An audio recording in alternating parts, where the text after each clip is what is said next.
নমস্কার, কেমন আছেন সবাই? আমি অনন্যা আর আমার আরও একটা ভিডিওতে তোমাদের জানাই অনেক অনেক স্বাগত। আজকে শনিবার আর এখন বাজে বেলা ওই 9টা মতো। আজ একটু সকাল করে আমরা ঘুম থেকে উঠেছি।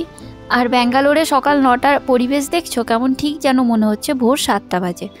তো আমরা আজকে যাব একটু হ্যাল মার্কেট, অনেক দিনই যাওয়া হয়নি, তাই আজকে ভাবলাম একটু যাই। চট করে একটা র্যাপিডো বুক করে নিয়েছি আর র্যাপিডো আসছে। আস্তে আস্তে তোমাদেরকে বাইরের পরিবেশটা একটু শেয়ার করে নিলাম। একদম শান্ত শীতল পরিবেশ। র্যাপিডো চলে এসছে, তো চলো।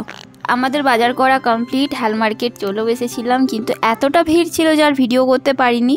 তো আগে একটা ভ্লগে আমি হ্যাল মার্কেটের ভিডিও শেয়ার করেছি, তো তোমরা চাইলে ওই ভিডিওটা গিয়ে দেখতে পারো। আমি এই ভিডিও ডেসক্রিপশন বক্সে ওই ভিডিওর লিঙ্কটা দিয়ে দেবো। আর আজকে এই যে বাজার করেছি, দেখো দুটো ব্যাগ বাজার করেছি, একটা সবজির ব্যাগ আর একটা হচ্ছে গিয়ে মাছের ব্যাগ। তো আলু পেঁয়াজ আজকে কেনা হয়নি, কারণ কদিন আগে এই জিও মার্টে অফার দিচ্ছিল, তো তখন আমরা অনেকটা পেঁয়াজ আর অনেকটা আলু আমরা কিনে রেখেছি। মানে যদিও পেঁয়াজটা ফ্রি পেয়েছিলাম আর আলুটা কিনে রেখেছিলাম আমরা 5 টাকা কেজিতে। আলু অনেকটাই আমরা কিনে স্টোর করে রেখে দিয়েছি। তো এখন এবারে বাড়ি ফেরার পালা। আর দেখতে দেখতে অনেকটাই বেলা হয়ে গেছে, এখন ঘড়িতে বাজে প্রায় 11টা মতো। আর আজকে না রাস্তাঘাটে খুব ভিড় আছে, আসার সময় অনেকটাই দেরি হলো। আর এই দেখো বাড়ি পৌঁছে গেছি, বাড়ি পৌঁছে এখন ঢুকছি। আর আমার বাড়ির যা অবস্থা কদিন হয়ে আছে না, মানে কি বলবো তোমাদেরকে, দেখাতেও খারাপ লাগে। এই দিকটা তো তাও ঠিকঠাক আছে, কিন্তু এই দিকে সোফাটাই অনেকটাই কাপড় জামা জমা হয়ে আছে। আর এখানে দেখো আমি এসেই ভাতটাকে চাপিয়ে দিয়েছি আর মাছের এটা রাখলাম। তো মাছটাকে প্লাস্টিক থেকে আগে বের করে নেবো, বের করে আগে রেখে দেবো। আর ওকে বলবো একটু মাছটা ধুয়ে দিতে, কারণ এতটা বেশি গন্ধ লাগে না মাছের। তো এখন না আমার এই কদিন ধরে এই আঁচটে গন্ধটা একদম সহ্য হচ্ছে না। তো ওই জন্য ওকে বলবো যে আজকে মাছটা তুমি ধুয়ে দাও, পরের দিন থেকে আবার আমি ধোবো। মাছটাকে আমি এখানে রেখে দিলাম। আর আজকে না অনেক সুন্দর মাছ পেয়েছি। কি পেয়েছি তোমাদেরকে দেখাবো। তো ইলিশ মাছ পেয়েছি আমরা আজকে। ব্যাঙ্গালোরে প্রথমবার আমরা আজকে ইলিশ মাছ কিনলাম। এর আগে তো সেরকমভাবে দেখতে পাইনি। হ্যাল মার্কেটেও আমরা দেখেছি, কিন্তু সেগুলো একদমই বাসি ইলিশ ছিল। আর এই ইলিশটা আজকে যেটা পেয়েছি একদম টাটকা ইলিশ ছিল, আর পেটের মধ্যে কিন্তু অনেকটাই ডিম ছিল। আর তার সাথে একটু কিছু সবজি বাজারও করেছিলাম। তো সবজি বাজারের মধ্যেও এই যে একটু কুমড়ো নিয়েছিলাম, একটু ঢ্যাঁড়স নিয়েছি, তার সাথে নিয়েছি একটু ওল। আর ওলটা দেখে তো মানে আমি তো একদম খুশিতে প্রায় পাগলের মতো অবস্থা। তার সাথে নিয়েছিলাম একটু কাঁচা হলুদ। তো ওলের ব্যাপারটা বলি, মানে ওল বলো কচু বলো, এই জিনিসগুলো খেতে না আমার খুব ভালো লাগে। আর আমি এখানে এসে কখনোই ওল বা এইগুলো আমি দেখতে পাইনি। একবার কচুটা পেয়েছিলাম, কিন্তু ওলটা পাইনি। আজকে দেখা মাত্রই আমি ওলটা কিনলাম, 500 মতোই কিনেছি। আর নিয়েছি একটা চানাচুর। তো অনেক দিনই হলো বাড়িতে চানাচুরটা শেষ হয়েছে, তো অনলাইনে সার্চ করছিলাম কিন্তু কোথাও তো পাইনি। তো ওই জন্য আজকে একটা চানাচুর দেখতে পেয়ে বাপি চানাচুর কিনেছি। তার সাথে আজকে হ্যাল মার্কেটে পেয়েছিলাম কিন্তু এই যে ল্যাংড়া আমগুলো। তো আমটাও অনেকটাই সস্তাতে পেয়েছি, এই জন্য একবারে 3 কেজি মতো নিয়ে এসেছি। তো এই দাদাটা বলল যে দিদি বাড়িতে গিয়ে আমটাকে একদিন রাখবে, তারপরে খাবে, তাহলে দেখবি আমটার কিন্তু টেস্ট খুব ভালো। আমার অবস্থাটা একবার দেখো, চারিদিক কভার করে নিয়েছি। মাছটা ভাজছিলাম আর এত মাছটা ছিটকাচ্ছে, হাত ফাত সব পুড়ে গেছে। কাটায় 1:10 আর আমার রান্না মোটামুটি কমপ্লিট হয়েছে, পুরো হয়নি। আজ অনেক সকালবেলাতে আমরা গেছিলাম, হ্যাল মার্কেট গেছিলাম আজকে একটু ইলিশ মাছের খোঁজে, যেমন তোমাদেরকে দেখালাম এনেছি। তো আমরা যেখান থেকে মাছ কিনি সেখানে না কদিন ধরেই আমরা মানে ট্রাই করছি নেবার, কিন্তু এতটা বেশি দাম দেখাচ্ছিল অনলাইনে আর ওখানেও। তো আমরা না মানে নিতে পারছিলাম না মাছটা, এত বেশি দাম দেখাচ্ছিল। আর তারপরে কি মানে এতটা দাম দিয়ে আর ওয়েটও দিচ্ছিল, মানে লিমিটেড করা ছিল ওয়েট, মানে 500 গ্রামের বেশি নেওয়া যাবে না, এরকম একটা ব্যাপার ছিল। তো সেই জন্য দেখলাম যে এত দাম দিয়ে ওরকমভাবে নেওয়ার কোনো মানেই হয় না, তাই ওয়েট করছিলাম উইকেন্ডের জন্য। তো এই উইকেন্ডে আমরা গেছিলাম হ্যাল মার্কেট। তো হ্যাল মার্কেটে মোটামুটি রিজনেবল প্রাইসে আমরা মাছটা পেয়েছি। তো সেই মাছটাই আজকে রান্না হলো।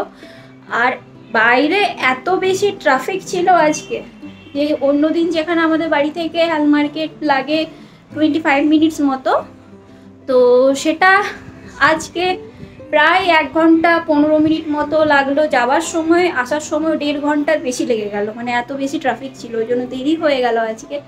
তো ঠিক আছে, কিছু ব্যাপার না, কোনো ভালো কিছু খেতে গেলে আর কি কিছু তো স্যাক্রিফাইস করতে হবে, আর আমরা তো মাছে ভাতে বাঙালি। তো এই হচ্ছে আমার এখানে মাছ রান্না হয়ে গেছে, ভাতটা এখনো হয়নি। তো ভাতটাই দেখো, ভাতটা আমার ফুটছে এখনো, আর 10 মিনিট মতো ফুটলে ভাতটা হয়ে যাবে। আর এদিকে হয়েছে কি, আমার যে হেল্পিং হ্যান্ড সে আসে 11টা 10-এ, প্রত্যেকদিন সকালবেলা 11টা 10 থেকে 11:30টার মধ্যেও চলে আসে। তো এখানে একটা পিম্পল বেরিয়ে গেছে। হ্যাঁ, তো এবারে যেহেতু আজকে আমরা বাইরে চলে গেছিলাম, আমাদেরকে পাইনি দেখে সে আজ এসছিল, হয়তো এসে ঘুরে চলে গেছে। তো নিচেই থাকে, আর কটা বাসনও জমে আছে, কালকে রাতের কিছু বাসন আছে, আর এখন কিছু বাসন হলো। তো একবারে বিকেলবেলাতেই আসবে বললো। তো ওই টুকটাক কিছু বাসন আমি ধুয়ে রেখে দেবো, কারণ এত বেশি বাসন হয়ে যাবে মানে ওর পক্ষে ধোয়াটা একটু ইম্পসিবল হয়ে পড়বে। তো সেই জন্য দেখাই, এই যে এগুলো জমা হয়ে আছে, তো আমি কিছুটা ধুয়ে রেখে দেবো। হতে হতে আমি কিছুটা এগুলো ধুয়ে রেখে দেবো। আর মোটামুটি সমস্ত কাজ আমার কমপ্লিট হয়ে গেছে, খালি একটা কাজই বাকি আছে, সেটা হচ্ছে সবজিগুলোকে ঢুকিয়ে রাখতে হবে। কিন্তু যতক্ষণ না বেসিন ক্লিয়ার হচ্ছে ততক্ষণ এই জিনিসটা হবে না। সেই জন্য এগুলো এমনিই থাক, পরে বিকেলবেলাতে আমি সবজিগুলোকে ধুয়ে শুকোতে দেবো, তারপরে আমি এই বাসনগুলো ধুয়ে নিয়েছি, তাও এখন এই দেখো বাসন আছে, ও এসে পরে ওইগুলো ধোবে। আর ভাতটা হয়ে গেছিলো, ভাতটাও এখানে নামিয়ে নিয়েছি। তো দেখাই তোমাদের, তো গরম। এই যে ভাত রান্না করেছি আজকে, আর এখানে করেছি একটু ইলিশ মাছের তেল ঝাল। সমস্ত কিছু কমপ্লিট, আর মুখে প্রচুর অয়েল জমেছে আজকে, মুখটাকে একটু ক্লিন করব। আর আমি হলুদ এনেছি, তোমাদেরকে যেমন দেখালাম হলুদ, কাঁচা হলুদ পেয়েছিলাম। আজকে তো আর লাগানো যাবে না, অনেকটাই টাইম হয়ে গেছে, প্রায় 1:40 মতো বেজে গেছে। তো কালকে ভাবছি হলুদটা মুখের মধ্যে লাগাবো। তো আজকে দুধ দিয়ে একটু মুখটাকে ক্লিন করি।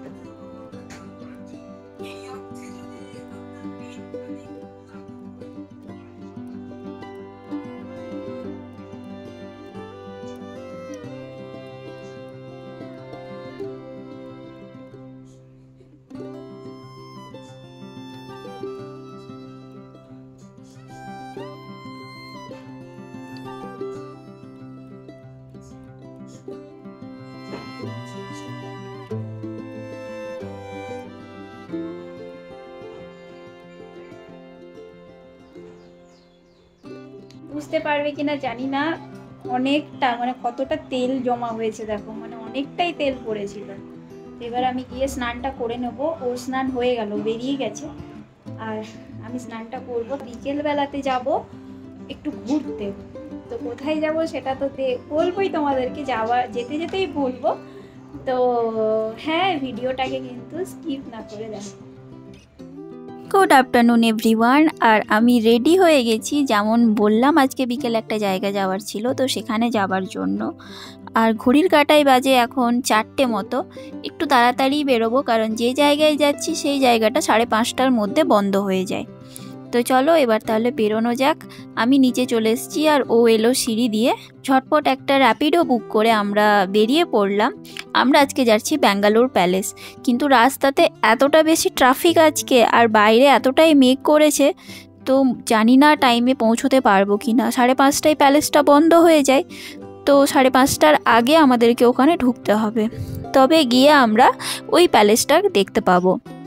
আমাদের বাড়ি থেকে ব্যাঙ্গালোর প্যালেসের দূরত্ব ওই 5 কিলোমিটার মতো, কিন্তু এই 5 কিলোমিটার যেতে অনেকটাই টাইম লেগে যায়, ওই 45 মিনিট মতো লাগে। কিন্তু আজকে এতটা বেশি ট্রাফিক ছিল যে আমাদের ওই 5 কিলোমিটার আসতেই 1.5 ঘন্টা হয়ে গেছে। এখন আমরা প্যালেসের সামনেটাতে এসছি, এখান থেকে যেতে হবে প্যালেসটাতে, হেঁটেই যেতে হবে। কিন্তু আনফর্চুনেটলি আমরা ওখানে গেছিলাম, কিন্তু সেখানে গেট বন্ধ হয়ে গেছে। ঘড়িতে এখন প্রায় 5:45 মতো বাজে, অনেকটাই লেট হয়ে গেল আসতে। কি করব, কিছু করার নেই, ভাগ্যে ছিল না তাই দেখা হলো না। আর এরপরে অন্য কোনো দিন আরেক দিন আসবো, সেদিন একটু টাইম হাতে নিয়ে আসবো। আর 4টের সময় বেরোলে হবে না, একটু দুপুর দিকেই বেরিয়ে পড়তে হবে। তো আমরা ভাবলাম একদম কাছে তো, 5 কিলোমিটার ডিস্টেন্স, আমরা হয়তো তাড়াতাড়ি পৌঁছে যাবো, ওই জন্য ওই টাইম করে বেরোলাম। কিন্তু সামনেই ছিল ইউবি সিটি মল। তখন পাপাই আমাকে বলল যে চলো তাহলে এক কাজ করি, মন খারাপ করো না, এখানে ইউবি সিটি মল আছে, ওখানে ঘুরে আসি। তো আমরা চলে এসেছি ইউবি সিটি মলে। আর এই মলটার একটা বিশেষত্ব আছে, সামনে একটা টাওয়ার দেখতে পাচ্ছ, টাওয়ারটা কিন্তু খুব সুন্দর দেখতে। আর এখানে না বসার জায়গা বলো বা এখানকার অ্যাম্বিয়েন্স কিন্তু খুব সুন্দর। অনেকেই উইকেন্ডে আসে এখানে গল্প করতে, এখানে বন্ধুবান্ধবদের সাথে এলে বেশ ভালোই লাগবে। সামনে একটা ছোট্ট ঝর্ণার মতোও ছিল। আর যে বিশেষত্ব যেটা বললাম, এই মলেই কিন্তু আছে বিজয় মালিয়ার বাড়ি। তো আমরা বেসিক্যালি সেটাই দেখতে এসেছিলাম। তো ওনার বাড়িটা কিন্তু এই বিল্ডিংয়ের ওপরেই, তো এটাকে কিংফিশার টাওয়ারও বলে অনেকে। আর এখানে একটা ছোট্ট গ্যালারি মতো করা ছিল, আমরা এখানেই অনেকক্ষণ বসেছিলাম। বসে চারিপাশের সৌন্দর্যটাকে একটুখানি উপভোগ করলাম, একটু স্ন্যাক্স নিয়েছিলাম। স্ন্যাক্স খেতে খেতে আমরা এই জায়গাটাকে উপভোগ করছিলাম। জায়গাটার সৌন্দর্য কিন্তু খুব সুন্দর, এখানে বসলে মনে হয় কি অনেকক্ষণ বসে থাকি। আর জায়গাটা যেহেতু অনেকটা উঁচুতে, তাই কিন্তু এখানটাতে হাওয়াটাও অনেকটা দেয়।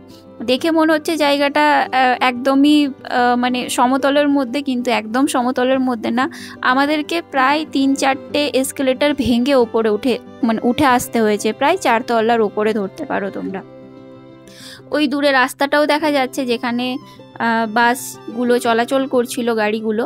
আর হাঁটতে হাঁটতে দেখো আমরা মলের একদম বাইরের দিকটাই চলে এসেছি। তো এইটা হচ্ছে ওই মলের বাইরের দিকটা। তো সেখানে দেখলাম অনেকটাই ফাঁকা জায়গা ছিল। তো ওর খুব একটা ভিড় জায়গা পছন্দ না, একটু ফাঁকা ফাঁকা জায়গা ও পছন্দ করার, আমিও সেটাই করি। তো সেই জন্য আর কি ওখান থেকে বেরিয়ে এসে একটা ফাঁকা জায়গাতে আমরা দুজনে বসেছিলাম। এখানেই আমরা অনেকক্ষণ টাইম স্পেন্ড করলাম। আর আশেপাশে দেখছিলাম যে এখানে একটা মানে কি দোকান আছে, কারণ পরবর্তীকালে যদি আসি তাহলে আমাদের জন্য সুবিধা হবে। আর এর কাছেই ছিল ওর পুরনো অফিস, সেটাও আমাকে দেখালো।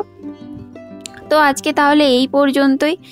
আর ভ্লগের মধ্যে কোনো কিছু ভালো লেগে থাকলে প্লিজ লাইক করে দিও, আর কমেন্ট করে আমাকে জানাবে কোন জিনিসটা তোমাদের ভালো লেগেছে। আমি তাহলে সেরকমভাবেই তোমাদেরকে ভিডিও দেওয়ার চেষ্টা করব, ভ্লগ, রেসিপি, ট্রাভেল ভ্লগ, এই সমস্ত কিছু। নতুন বন্ধু যারা দেখছো তারা প্লিজ আমার এই ছোট্ট চ্যানেলটাকে সাবস্ক্রাইব করে দাও, আর পাশে থাকা বেল আইকনটাকে ক্লিক করে দাও।